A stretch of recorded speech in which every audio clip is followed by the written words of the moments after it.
forward. So this study session is for the exam coming up March 23rd of 2013, which we got lined up for Reading and Edmonton, and yesterday we added Slade Lake for a location. Please let me know if you guys are looking to write anywhere else, because we've got to get your proctor set up and make sure we've got information going to them in a timely fashion here. So yeah, just let me know if you're not writing in one of those two locations. Okay, so I'm just going to flip you over to my desktop so we can follow along with web pages and stuff. Hopefully everybody got the email with the two documents attached to it. And again, if you got the document and it seems to be missing some letters, I apologize. It seems like anywhere there's a T and an I next to each other, the PDF document disappeared, some of them. I don't know if it's a font thing or what's going on there, but I'm trying to get that fixed because it looks a little weird. Okay, so I'm just going to the PDF document. And today we're going to be talking about the Forest Act, the Timber Management Regulation, and the directives that go underneath those. There's a couple of people that you should know with the government, and you can either remember them by position or by name or whatever, but they're the two people who are kind of important for us as forestry professionals. And the first one is the Minister of Environment and Sustainable Resource Development. So that's Minister Diane McQueen. And she was sworn in last year, May 8th, so she's just about coming up on 1 year here. And lots of the stuff that we'll be dealing with today when we say the minister, this is who we're going to be talking about, is Diane McQueen. But do recall that that person is in an elected position, so if they don't get elected or into caucus in the next election or following the next election, then they're not going to be minister. So that's something that gets updated a lot. But it's always the minister of ESRD. Okay. Oh, and I should mention too, a lot of this stuff when you're reading through these documents, you're only going to see the word minister, not minister of ESRD. So assume that minister is minister of ESRD. The other person you should know is the Lieutenant Governor, and this is the Honorable Donald Ethel. He's the 17th Lieutenant Governor of Alberta, oh, not Alberta, but of Alberta, and he's a retired colonel from the Canadian Army, so he lives in the big fancy house there with his wife. And you can always go to the government website and read up on this guy. But again, important person to know because the minister and the lieutenant governor are the two people that really have a lot of authority when we're looking at the Forest Act, the regulations, and some of the stuff we're talking about in the study session here today. So do remember the two of them. Okay, so the government goes through lots of regulation. Oh, and sorry, this is page 4 for anybody that's not following along on the screen here. So the government regulates the activity of forest tenure holders under the authority of the Forest Act. And just in case you see it misspelled, or I suppose somewhere, it is supposed to be the Forest Act, plural. I've hopefully caught all of those. I missed a few of them before. So the Forest Act provides the regulations, planning and operating standards, and the policy directives that we use to manage our forest resources in a sustainable or ecologically sound manner.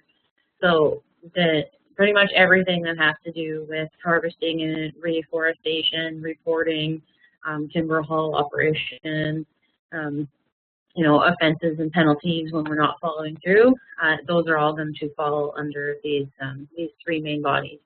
Now, do you remember when we're looking at acts, regulations, and directives? You know, the act is the primary document. The regulations are used to carry out the act, whatever the act has said we should be doing, and then the directives are kind of a plain English way of explaining how we're going to do that, and they get very, very specific. So the Act might say something like, you must reforest, and then the timber management regs are going to say, you know, how you do that, and then there's going to be a directive saying like this many centimeters per tree, just for an example. Okay. So for you guys when you're studying, you do need to know the purpose of the Forest Act, how it's broken up, so what the different parts are, and kind of the contents of each of these parts. Now this one is kind of one of the hardest ones to study because you're purely looking at material that's kind of regurgitation. It's difficult to look at this from an understanding kind of standpoint. So when you're looking at this material and you're thinking like, oh, how am I going to, you know, what kind of questions are going to be coming out of this? How I'm going to answer those questions. Just remember, it's a plain English response. So a question could be something like, you know, the timber tenure holder has contravened the Act in these particular ways. What are particular offenses in penal, or what are the offenses? What kinds of penalties are going to could be brought towards that timber tenure holder? So you know, you don't have to say like it's section blah blah blah. You just have to know like kind of how it works. Now the Forest Act is divided up into I guess we can call it 5 parts. The only thing is instead of having part 3, we have part 2.1. So part 3 was repealed in 2011, I think it was, and 2.1 was brought in, which is in regards to the Land Stewardship Act and the regional plans that come out from that. So it talks about, you know, which one has authority and where.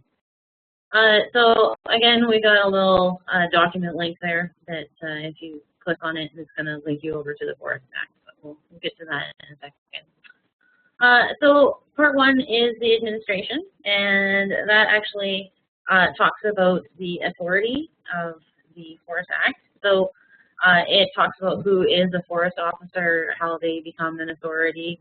It also says that the lieutenant governor makes all the regulations with that, and the minister makes regulations under the timber regulations. Okay, so like scaling forms and stuff, that's all from the minister. Now we call the minister the official authority on this one. And they delegate that authority to the deputy minister, and that deputy minister then again delegates authority to department personnel. So it's kind of the way that the government hierarchy works there. So lieutenant governor is regulation, minister is the official authority, then you've got the deputy minister, and then department personnel. It also addresses unauthorized use and harvest. So you know what exactly that is. And we are going to run over to the Forest Act now and take a look at that. So just going over the college's webpage, and if you go to the professional exam page, we updated it, and I apologize that it's still so weirdly spaced. I don't know quite what's up with that, but hopefully we've got all the links fixed here. So here's a beautiful Forest Act from the Queen's printer, and sorry, there is no plain language interpretation of this thing. So we're going to scroll down here. There's some really good definitions that you might want to take note of here because it's going to help you kind of understand everything. So just remember we were saying that a forest officer is a delegated authority. So a forest officer is somebody that's appointed to do that under Section 2, and a person who is a forest officer under Section 3. Okay. And there's some definitions here that surround timber tenure and different dispositions. Okay, so okay, so remember it talks about like how somebody becomes an officer, and you know what different positions are just automatically officers. So did you know you can get a ticket from a police officer for a forestry offense? Totally could happen. Okay. The regulations are where the lieutenant governor has their authority there. So it details what they actually have the ability to make regulations concerning. So you guys should be familiar with this list here. And talks about which regulations that the minister can make. So again, those are going to fall under the timber management regulations there. And the third level of authority here, the directive, so talks about how they link in with this. Okay. All right. Keep going down here. Okay. Oh.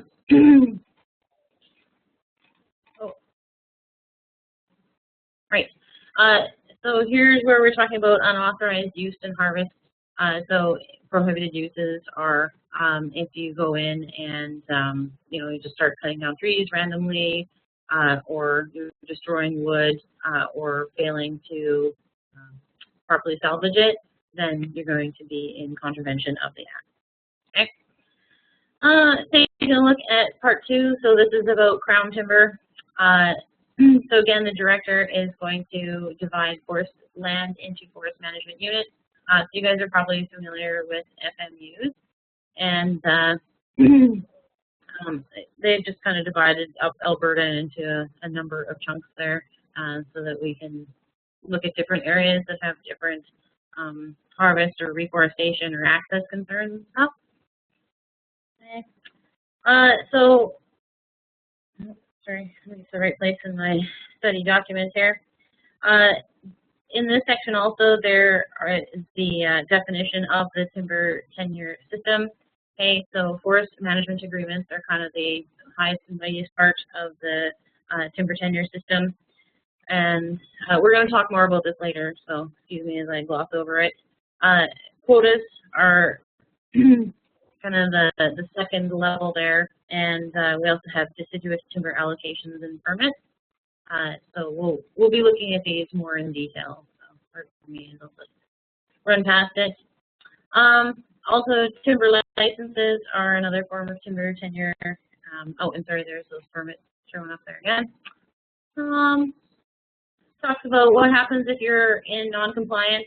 This is definitely a good one for you guys to know. So if a timber quota holder or someone that holds a timber license or timber permit is in contravention of the act or the reg, the director can actually suspend it or just cancel it. So if you do something that doesn't agree with your annual operating agreement, or there's a number of other documents, you are putting your company at risk for like a stop work order, and then you can't do anything else. So there's pretty major things that come out of this act. Okay. Also good to know what the director can also, or what the director looks at to know that the timber tenure holder is in contravention. So if they over harvest an area, or they fail to pay their crown charges, or they damage wood, or don't do their reforestation, those are kind of the big reasons why the director might suspend or cancel a quota license or permit. Okay.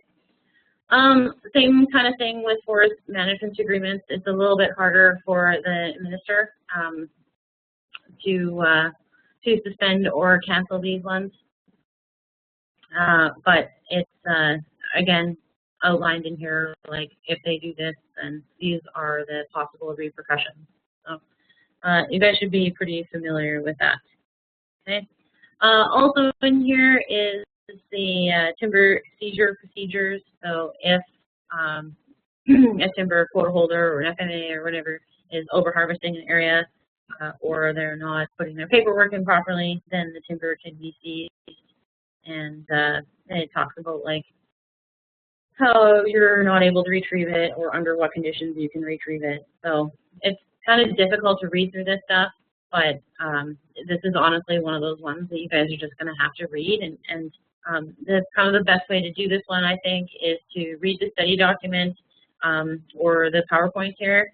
You're going to kind of look at the statement, and if something doesn't make sense to you, then you're going to have to come over to the Forest Act or to the Timber Management Regulations and read that section until you have kind of an understanding there, because this one's just got a lot of picky information in it. Okay. Also talks about timber dues rates.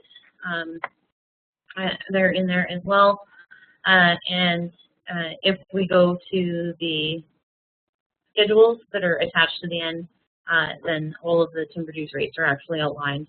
Now, we are not going to test on anything so specific as, timber dues for this type of wood or this area or anything like that. But you should know, like, who makes the regulations respecting timber dues rates and what document that they would be submitted submitted on, and that kind of stuff. Sorry, it's in this study document here. Okay. Oh, there's that section on seizure that I was talking about. So how timber can be seized and how you're going to access it again. Why timber is seized as well. Okay, give you notice of seizure. And if you interfere with wood that's been seized, then you're guilty of an offense. You can actually go to jail, or you can get a big fine. Okay. One of the things that might be considered with timber seizure is that the timber might be perishable, so it might be a product that, especially when you're looking at these government things can sit for months at a time. Maybe the wood doesn't dry properly, or maybe it was supposed to be processed early. Then there's provisions under this to make sure that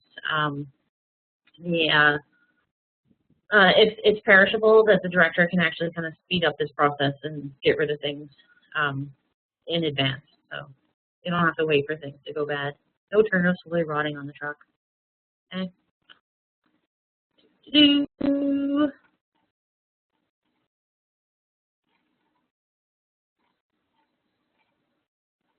Again,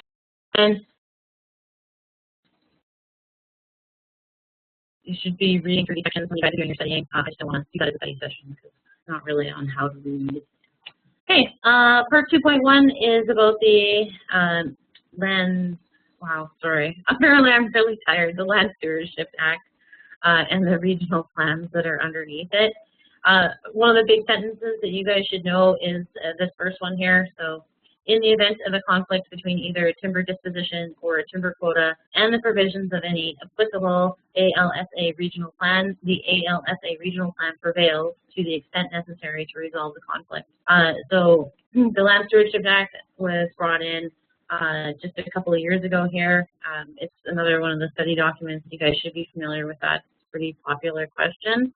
And do remember, it's very much an umbrella document. It caused lots of changes to all of these other acts and regulations, and this is one of the big ones where it had an effect. So the ALSA regional plan actually has authority over this.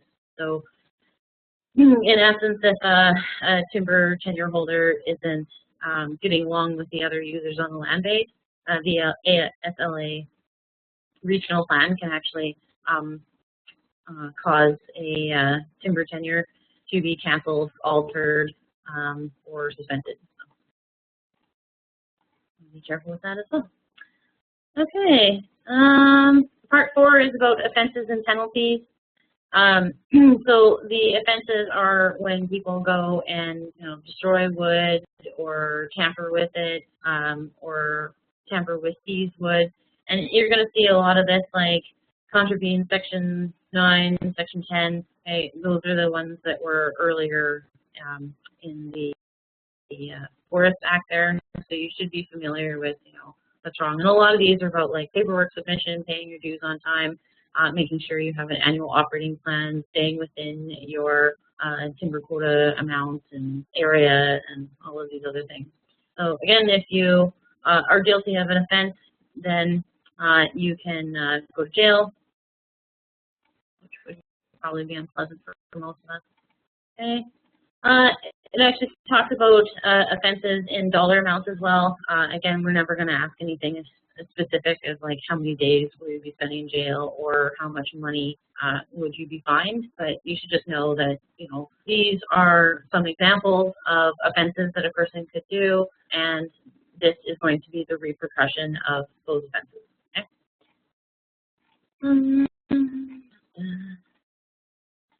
There is also part 5, which is an appeals process. If you guys have been studying your CAPFT complaints manual, it's very similar. Okay? They're kind of develop from the same legal body there.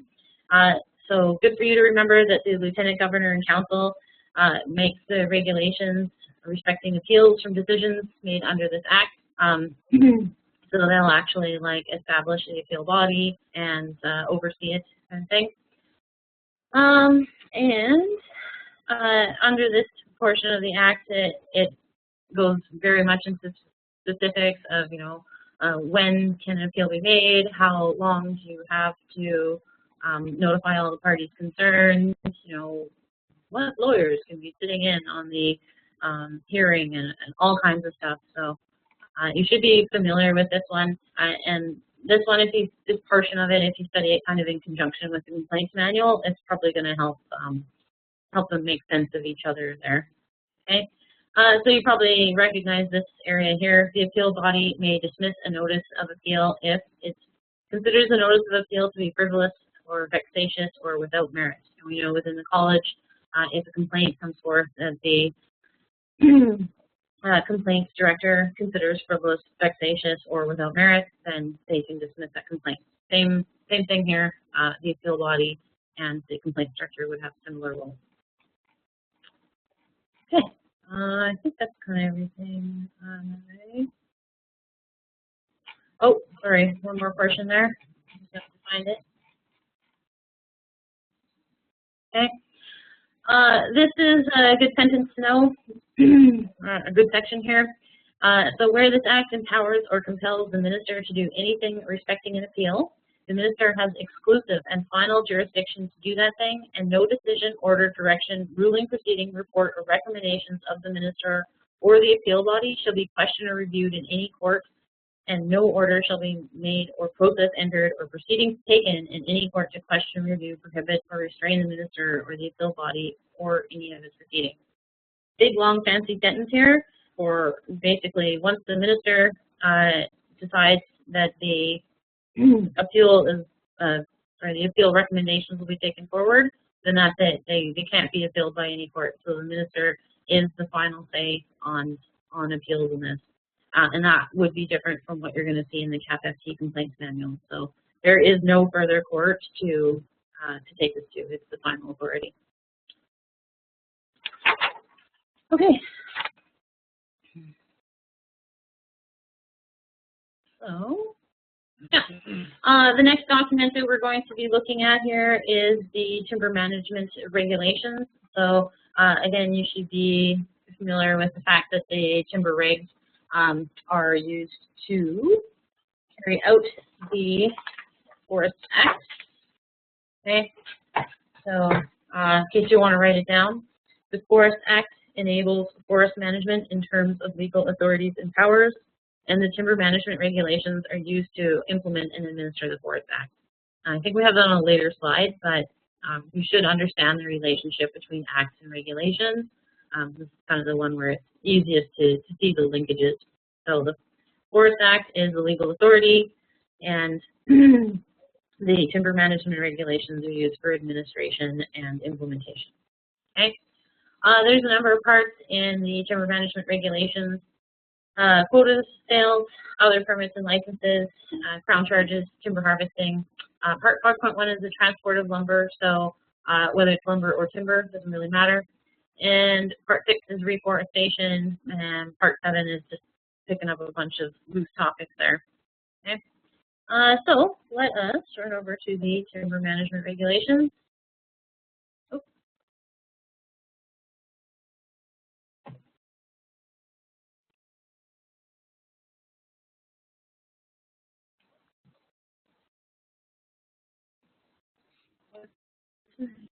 Just do. Okay, I don't know.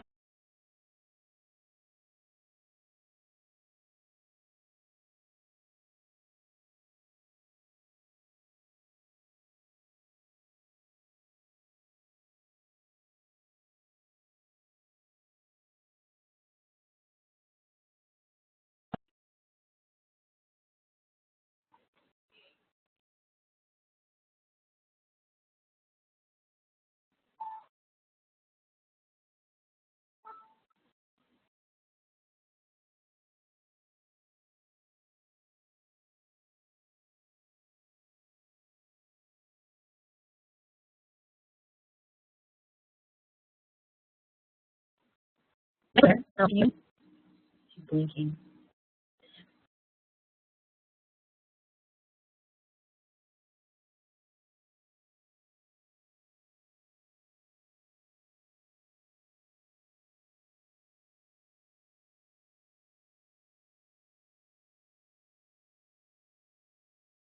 Can you guys hear me?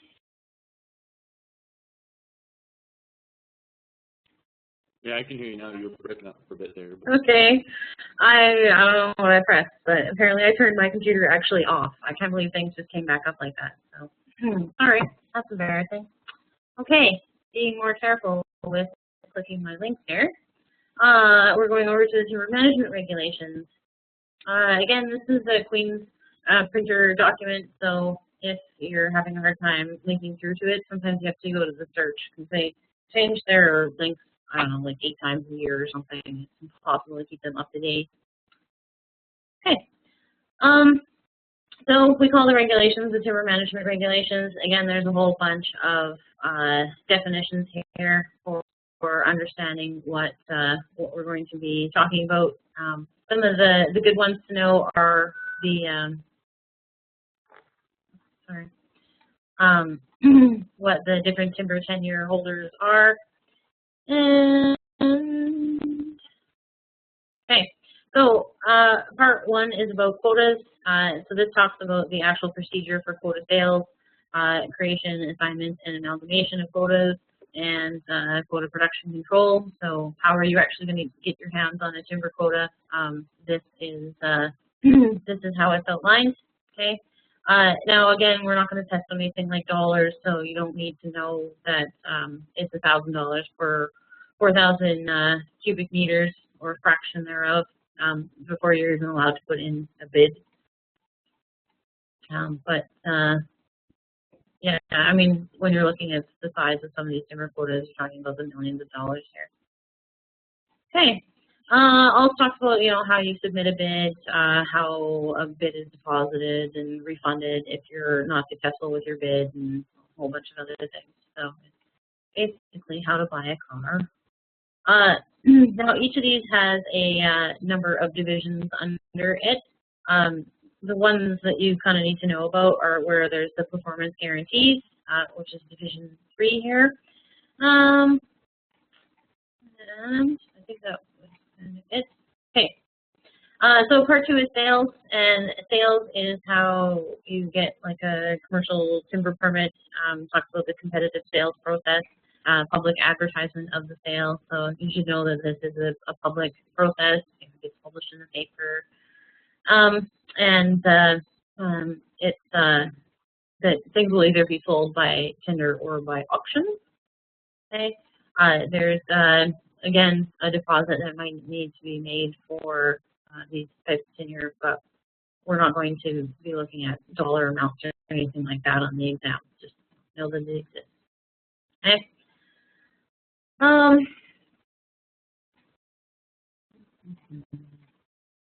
Sorry, I'm not too sure what the best time to link over to the other document is. Maybe we'll do it in a little bit here. Part 3 is about other licenses and permits. So looking at local timber permit, which is your, you know, if you just want to get like a small amount of wood. There's also the forest product tag. You know, that's kind of your Christmas tree permit there. Probably a good idea to know what those TM numbers are. So, you know, a forest product tag is a TM 66. Oh, there's our first product tag right there with the TM66 form. So if you're going to go and cut down some firewood or a Christmas tree or 20 trees for transplanting, if you're going to uproot them and move them, then that's going to require a forest product tag.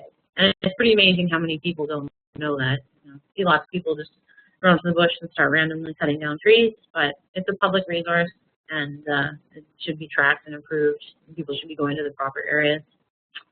Okay, division 4 is about custom milling. So if you're going to create an end product from the wood, then this is kind of the section that outlines that. And division 5 is about the community timber program. There's lots of community timber programs where For instance, in Fort McKay, they have an area where the elders, they cut down wood, they process it so the elders have firewood. That would be one of them. So should know that they exist and under what conditions, how much wood can actually be harvested, and that is definitely something that we kind of look at in specific. So if you have a, let's say, FMA, what kinds of volumes are we looking at here? What kinds of areas? Okay. Part 4 is crown charges. So, timber dues. A couple extra definitions there. It doesn't really matter what you're going to use the wood for. So if you're going to cut it up into chips or you're going to turn it into firewood or lumber or whatever, you pay the same timber dues. And it talks about like when you determine how much volume is there. So for most of us, that's going to be when timber is scaled, manufactured, or delivered to the mill. So logs are loaded onto a log haul truck, they cross the scale. That is weighed, and through the scaling process, we determine the ratio between weight and volume, and of course, timber dues are paid on volume. Okay, so it might also be when lumber is transported or something like that. So it can be end value products as well, or less tangible. Okay. The general rates apply to marginal timber or where the end product is not specified. So this part gets really, really specific about, how many dollars you're going to be paying for, let's say, green and certain species or that. There's different rates set out for posts, rails, and building logs. And like I was mentioning earlier, if we go to the schedules, schedules 3 to 6 provide the general rates dues based on the end product. So just know you're going to be paying timber dues, and you don't have to know what amount, but it's probably a good idea to know what some of the classifications are. Okay. Now, Division 2 is the general rates of timber dues, and we should know that they're going to be established differently whether you have an FMA, a timber license, a commercial timber permit, or a coniferous community timber permit. So those are kind of the big ones there. And now, let me back up for a sec. FMA dues rates are sometimes negotiated, so they might not be using the rates that are set out in the schedule. Yeah, I couldn't quite find exactly. Previously, there was only 2 conifer FMAs that were not on the Schedule 3 dues rates, but that might have changed as companies like commit to more scaling or something like that. Okay. Also in this section is the other administrative charges that are going to be regarding wood. So, talk about like what marginal timber is and what a stand of timber is. And it also looks at doing a timber damage assessment. So if a user is going into an area and they're going to be damaging timber to, let's say, I don't know, put in a well site or something, how they're going to pay those timber dues to the FMA holder, or if that crown land is vacant, then they're going to be paying it to the crown. And of course, there's policy to describe how that is done. Okay, sorry, this is a big long section. We'll run through this.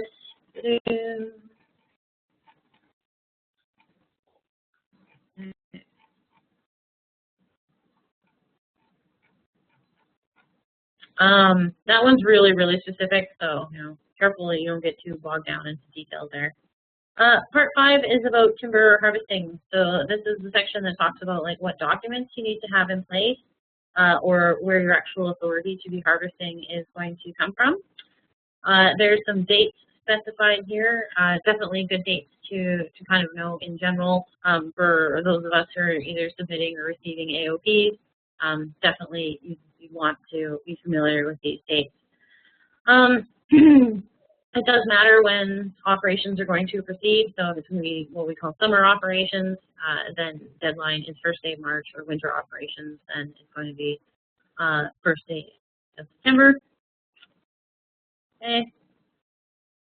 Also sets out some parameters for everybody who cuts timber on public land. So you have to keep your campsite in tight conditions. You have to make sure that stumps are not too high. You avoid wastage. You remove any debris. You cut the timber progressively, remove it as it is cut so that it doesn't get wasted by laying on the ground and rotting and all kinds of other things. So definitely a good section to know there. And a lot of this, we're going to see it in the ground rules. So it talks about like how we actually do those. Okay. Definitely a good section for you to be familiar with in detail. Part 5, timber harvesting. Okay. It talks about like what your when you submit a document for approval, what elements need to be seen on that. It actually talks about like the north arrow on the map and different colors and all kinds of stuff when we start getting into some of the documents here. Okay. Oh, sorry, you run through this. Okay. Do remember that all timber has to be accompanied by a transportation record. We call that a TM9. So that's going to include information on, where the wood came from, what the trucking company is, where it is actually going, and those are the ones that are usually inspected by highways officer or a forest officer, just to make sure that they're, that's the official bill of lading for that. And if a load of wood isn't attached to a TM9 with the applicable information on it, then the wood can actually be seized. That would be another condition. Okay, great. Oh, and there's a detailed list of what actually has to be seen on a TM9. Okay. Okay. Part 5 is transport of lumber. So in this area, we're talking about rough or dressed lumber. So it could be something that's already run through the planer, but it's a secondary product there. Kind of sets out what a list of lumber is, how it actually has to be marked, and where it's allowed to go. And it's a pretty brief section, but do remember that timber is one thing, lumber is the processed product. Okay. Part 6 is reforestation. We'll probably talk more about reforestation in another of the study sessions. We'll try to throw a third one in there for you because there's lots of information with that one. But you guys should be familiar with the definitions for establishment survey and performance survey when those surveys are actually required to be carried through, and what types of values that we're looking for with those two surveys. Of course, this part actually talks about the standards for reforestation, and it sets out the formation of the, let me get that right, the Alternative Region Standards Manual, so the standards that we actually have to follow through with there. Okay. There's a big date that is pretty good to be familiar with for all of your reforestation information as well, and that's going to be May 1st, 1994. There was one standard prior to that date. There's another standard after that date. There was a big cutoff line for how we actually measured timber, what values that we were looking at. Okay. In this section, there's also the information about like when you actually have to do reforestation, or when you have the option of either opting into doing your own reforestation, or when or choosing to just pay a levy, which goes to the Forest Resource Improvement Association. So if your timber area, if you're harvesting less than 10,000 cubic meters, then you can actually decide to pay a levy to FRIA, and then the government will do reforestation for you. For most of the large companies that have a mill, you're not seeing those types of conditions. Some of the smaller manufacturers, they may send things through to FRIA, but kind of as our forestry climate changes, you're going to see less and less things going through FRIA, because it's kind of, we've been edging out the small operators and just kind of getting into the big operators there. There's also conditions on when you don't have to do any reforestation or pay a levy or anything. So if you're cutting down tamarack, or if you go cut your Christmas tree, then you don't have to commit to reforestation. Okay. Things we want to know here. Oh, there is some math in here. You will never see math on the exam, so don't worry about that. You don't need to bring a calculator. Okay. Part 7 is the miscellaneous section, so just picking up on a few things. So what happens when you're going to clear the land for industrial land use, what the salvage requirements are going to be on there, and oh,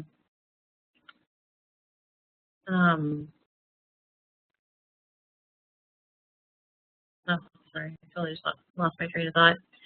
With the general provisions, they require damaged or endangered timber to be harvested before green timber. An example of that would be the mountain pine beetle. So a timber quota holder might have, their whole area that they want to harvest from. They may actually be required to go and harvest the damaged timber before they're allowed to get the green timber, regardless of what was previously agreed to in their plans or what their harvest sequence was planning to look like. Okay. What else is in here? There's also some information on mill relocation. So what happens?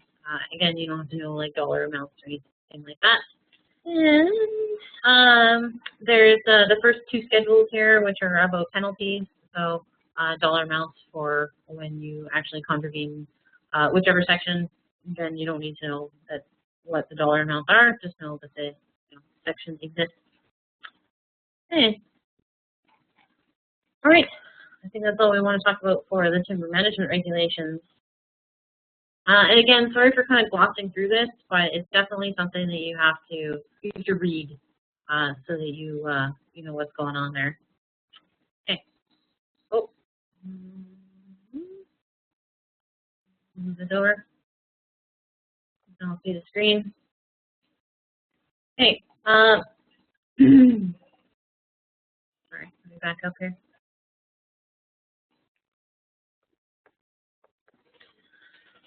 So there's that sentence that I was talking about earlier, that you should know the relationship between the acts and the regs. So the Forest Act enables more forest management, and that's the legal authority. And then the timber management regulations are the policies that implement and administer the Forest Act. Now underneath this, we've got directives, and they clearly describe the policies and procedures that we're going to use with certain activities. So like scaling has its very own forest management directive. Now, if you see that things don't line up, there's a discrepancy between the two. Directives obviously do not supersede legislation, so they fall underneath the legislation will be, the primary information that you would be going to there. Okay, so we're going to start talking about forest tenure. And there's lots of information on the forest tenure system. One of the really good places to go for this one is the Government of Alberta website. There's lots of linkages there, and it's explained in plain English. And of course, the documents are linked into that as well. But there's one really helpful chart. We'll get to that one in a second. That's going to help you understand the specific requirements for these different tenures. So if you're somebody that really likes charts, like to kind of memorize where things get pigeonholed, or understand how things are flowing together in a chart format, then this is probably a good question for you. Now there's 2 different types of tenures. There's area-based tenures and volume-based tenures. Now an area-based tenure, you are allowed to harvest a specific volume within that area. So that's usually what an FMA is. So they say, here's your chunk of land, and then you get to harvest this much timber out of it. Now, volume-based tenures are usually, again, they're still in a specified area, but you might have multiple volume-based tenures inside an area-based tenure. So the coniferous timber quota would be an example of this, or the coniferous timber permit is another example of that. For my personal experience, LPAC is the FMA, and Northland is a tenure holder within LPAC's FMA. Usually you see that a quota holder is going to be looking at the other species of wood, but sometimes it's different end uses as well. So you might have, like if the FMA is conifer based, you might have multiple deciduous volume tenure holders. There you go. So there's 7 major areas for the timber tenure system. Forest management agreement is the big one. Then we've got coniferous timber quotas, the deciduous timber allocation. Now, do keep in mind that the coniferous timber quota and the deciduous timber allocation are both examples of timber quotas. So when you're looking at the regs, they both fall under the one thing there. Then you have your commercial timber permits and your coniferous community timber permits. Lots of C's in there, so be careful on your exam that you're not mixing up all of the different words. And then we get into our very small volumes there, which is your local timber permit and your forest product tag. Okay. So if you guys are running over to the study document, each one of those is outlined in a point format, but we've also got the chart format. Some of the things you should be familiar with are the length that each term is applicable for. So, for example, an FMA is a 20-year term. You should know whether it's renewable or non-renewable. An FMA is renewable. Okay. You should know what the reforestation requirements are going to be. So, is the company going to be responsible to reforest themselves, or are they able to pay a reforestation levy? You should know what the authority document to harvest is, so whether that's an annual operating plan could be. And you should kind of know what the harvest volumes are. For an example, timber quota is usually less than 10,000 cubic meters per year. Okay, or sorry, per tenure.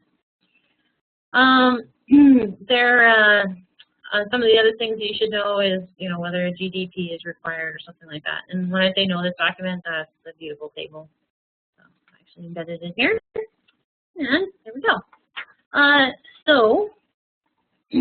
Again, there's your 2 timber quotas, and these are smaller volumes here. Generally, we move from area-based to volume-based, but a good one to note is that a deciduous timber allocation can be area-based or volume-based. Okay, so kind of 2 sets of rules for that one. Also included in this is the method of allocation, so how somebody gets awarded this type of timber tenure. So if you're going to your local SRD office and you want to cut down your Christmas tree, it's a non-competitive, a whole bunch of people can have them, they just apply, and up they go. You should be familiar with numbers for your volume-based or your area-based here. So, know that it's less than 10,000 cubic meters per year. Oh, sorry, for reforestation levy. And we should also know what the requirements for an annual operating plan are. Okay, so you have to have an AOP for all the majors, but not your local timber permit or your forest product tag. Okay. You should know if reforestation is needed, so you must pay for reforestation, or you may pay for reforestation, however it works. So be familiar with which one is which. Yeah. Okay. So just in the study document there, you have the option to look at it in more of a point form, and the government's website also has them broken down into each their own web page, so you can kind of look at them on an individual basis like that. Okay. All right.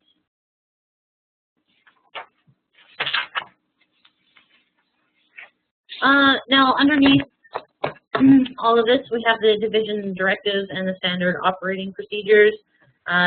So these are used to help us, understand how we're going to carry out certain activities.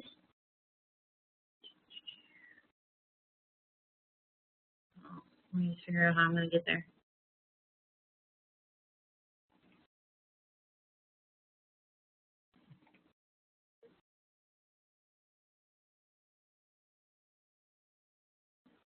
Now you can link through to these documents in a whole bunch of different ways. They are embedded like under their pertinent pieces, links, I guess.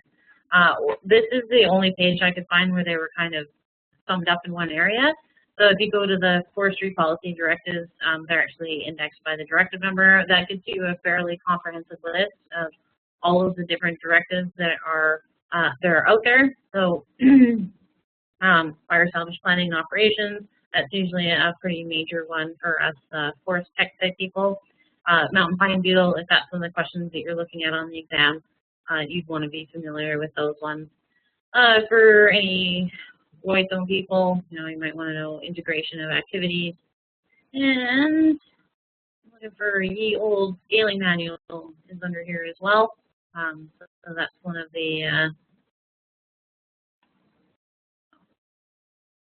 sorry, can't find it off the top of my head, but it's one of the directives. Okay, so this document just has a list of what all of these are, and if you look here on the right, you're going to see like what category they pertain to. So if you're looking for more information about that, then you can kind of go back to your ESRD website, and that's all of these drop-down menus on the left-hand side, or under your forest policy directives. Okay, so we've been talking about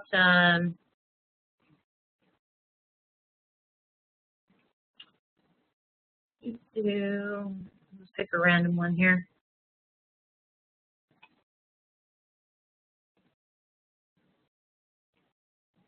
This is quota production chargeability. Now, I'm not suggesting that you guys go through all of these and memorize all of this information, but you should be familiar with it, that these things exist, and you should you should understand the relationship between the directives, the regulations, and the act as well. Okay, so this gets really, really specific, and in your day-to-day operations, these directives are things that are really going to help you have an understanding of, why we're actually doing the things that we're doing and how we do them.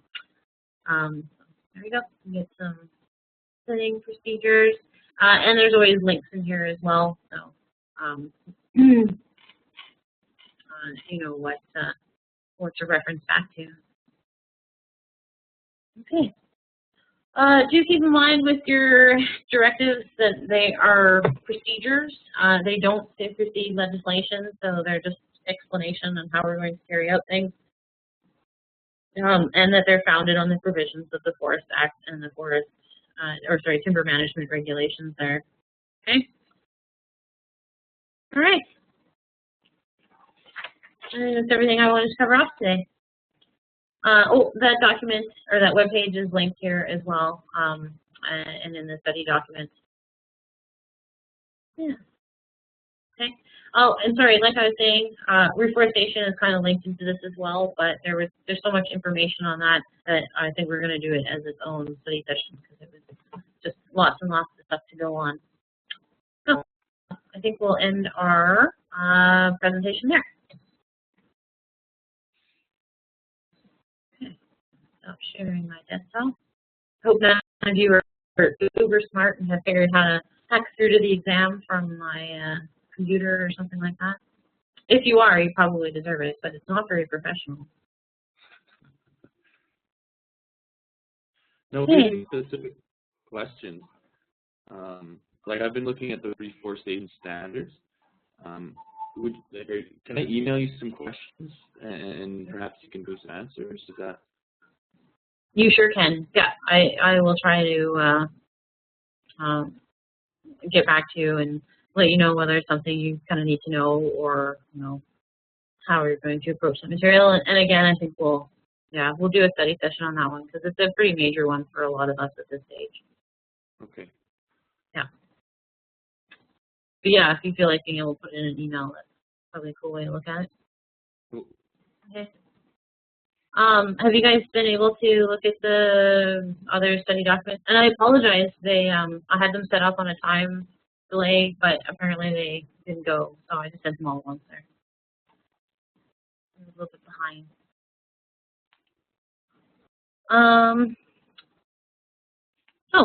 Things to remember for the exam upcoming here. please let either Myra or myself know if you want to write in someplace besides Edmonton, and we'll make sure that you get set up with a proctor in that location. We'd like to know within the next couple of weeks. So if we don't hear from you specifically that you want to write somewhere else, we're going to assume that you'll be writing in Edmonton.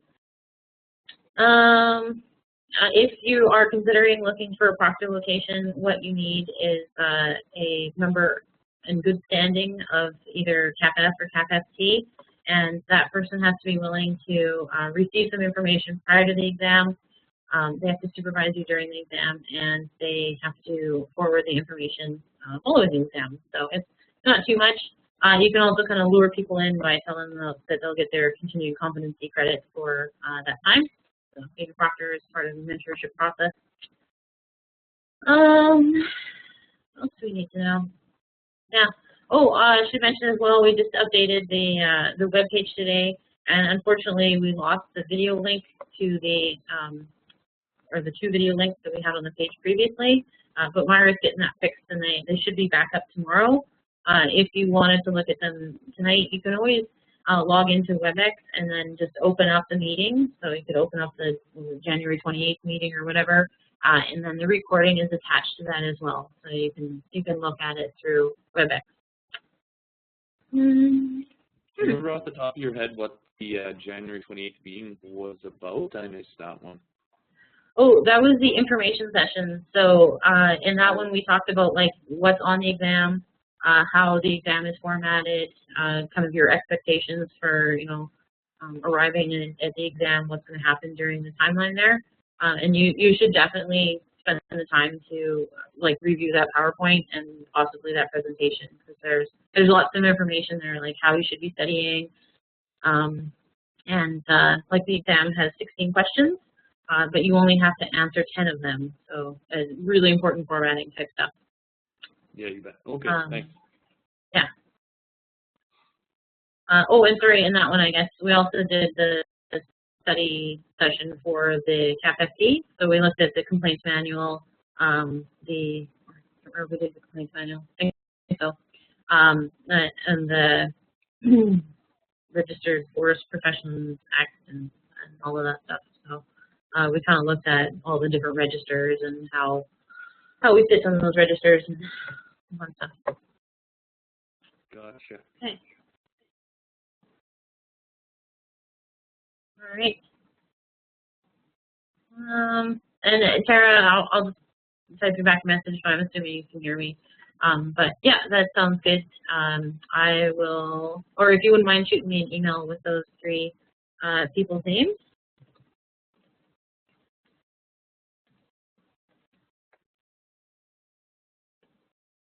Oh, cool. Then, yeah, we'll make sure you guys get set up in Drayton Valley there. Yeah. Okay. So just a reminder that the next study session will be March 6th. I can't remember the time off of the top of my head, but you guys should have received your e-bite to that already. Oh, I think, Tara, I have to edit it so that you get your e-bite as well.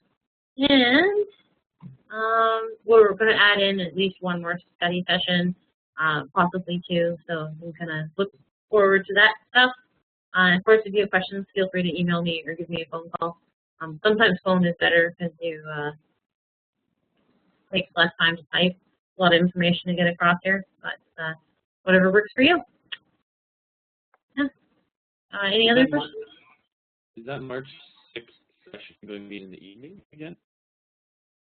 The March 6th session is going to be on the college again, so it'll kind of review some of the stuff we did in the last study session there. It'll go into more detail for sure, but Chanel is actually going to put that one on, so she should be, because she's the registrar, she's going to know more of the ins and outs of the college.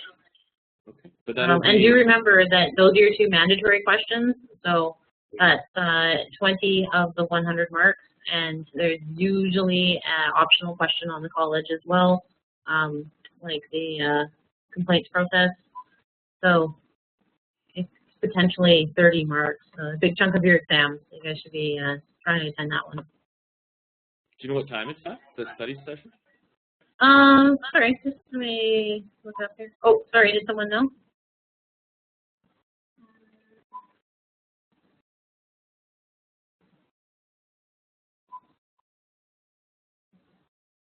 Gonna run over to Microsoft Office here.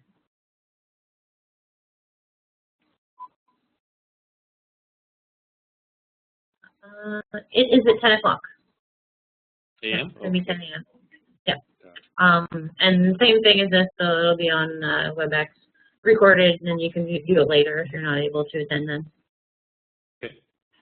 Yeah. All right. So I guess we'll cut it off there. It's only 8 o'clock. Have a good evening, and yeah, we'll talk to you guys later. Thanks, Sarah. Oh, no problem. Have fun.